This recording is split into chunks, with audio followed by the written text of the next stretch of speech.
৬টি শর্তে এমপিওভুক্ত শিক্ষক কর্মচারীদের বাড়ি ভাড়া ও ভাতা বৃদ্ধিতে সম্মত হয়েছে সরকার। সিদ্ধান্ত ১ নভেম্বর থেকে কার্যকর হবে বলে এক প্রজ্ঞাপনে জানানো হয়েছে।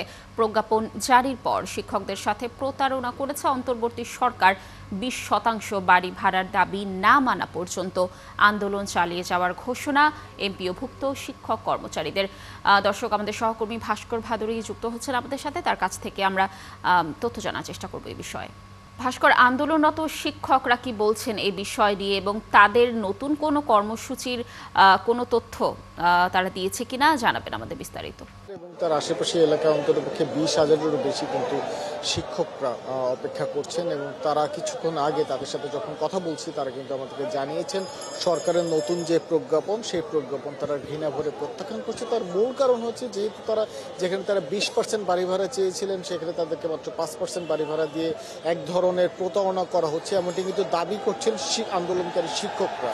এবং এই প্রেক্ষিতে তারা কিন্তু বলছেন যে যতক্ষণ না পর্যন্ত তাদের যে মূল দাবিটি রয়েছে, মূল ৩টি দাবি, অর্থাৎ আমি যদি দাবিগুলো উল্লেখ করি, দাবির প্রথমে রয়েছে ২০% বাড়ি ভাড়া, তার দ্বিতীয় দাবি হয়েছে ১৫% চিকিৎসা ভাতা, ১৫০০ টাকা চিকিৎসা ভাতা, এবং তৃতীয় দাবিটি হচ্ছে এই সকল স্কুলের যে সকল কর্মচারীরা রয়েছে তাদের উৎসব ভাতা অন্ততপক্ষে ৭৫% করে। সুতরাং আপনি বুঝতেই পারছেন এই ৩টি দাবির পক্ষে তারা আজকে ৯ম দিনের মতো কিন্তু শহীদ মিনারে অবস্থান করছেন।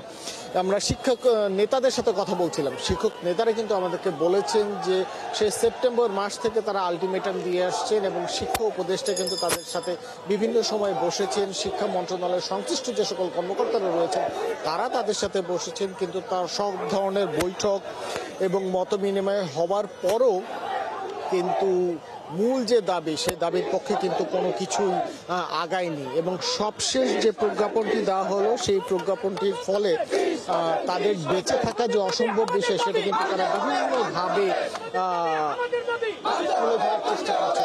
শিক্ষকদের একটি অংশ চিত্র আমরা কিন্তু দেখাচ্ছিলাম এবং একই সাথে শিক্ষকদের মূল যে অংশটি যারা আন্দোলন চালিয়ে যাচ্ছে শহীদ মিনারের পাদদেশে দেখতেই পাচ্ছেন হাজার শিক্ষক এখানে অবস্থান করছেন। তারা কিন্তু বলছেন যে এখন পর্যন্ত তারা তাদের পূর্ব ঘোষিত কর্মসূচি, অর্থাৎ পূর্ব ঘোষিত কর্মসূচির কথাটা যদি বলি যে আজ দুপুর ১২টায় শিক্ষা ভবনের উদ্দেশ্যে তারা ভূখা মিছিল করবেন এবং আমরা বেশ কিছু শিক্ষককে দেখেছি তারা তাদের হাতে থালা বাটি এগুলো নিয়ে এসে প্রস্তুতি নিচ্ছেন। হয়তোবা তাদের কেন্দ্রীয় যে নেতৃত্ব সেই কেন্দ্রীয় নেতৃত্বের নির্দেশের জন্য অপেক্ষা করছেন যে যখনই তারা নির্দেশ দেবেন তখনই তারা কিন্তু শিক্ষা ভবনের উদ্দেশ্যে প্রাথমিকভাবে মিছিল নিয়ে রওনা দেবেন এবং তার পরবর্তীতে কিন্তু তাদের যে কর্মসূচি সেই কর্মসূচি অনুযায়ী তারা ব্যবস্থা নেবেন।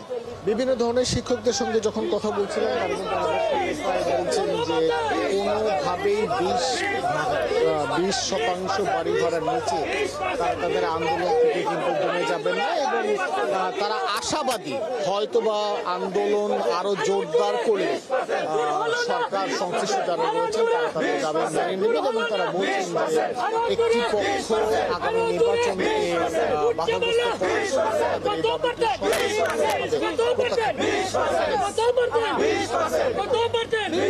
ধন্যবাদ আমাদের সাথে যুক্ত থাকার জন্য। দর্শক, এমপিওভুক্ত শিক্ষকরা তাদের কর্মসূচি চালিয়ে যাচ্ছে এই বিষয়ে সর্বশেষ তথ্য আমরা আপনাদেরকে জানানোর চেষ্টা করছিলাম।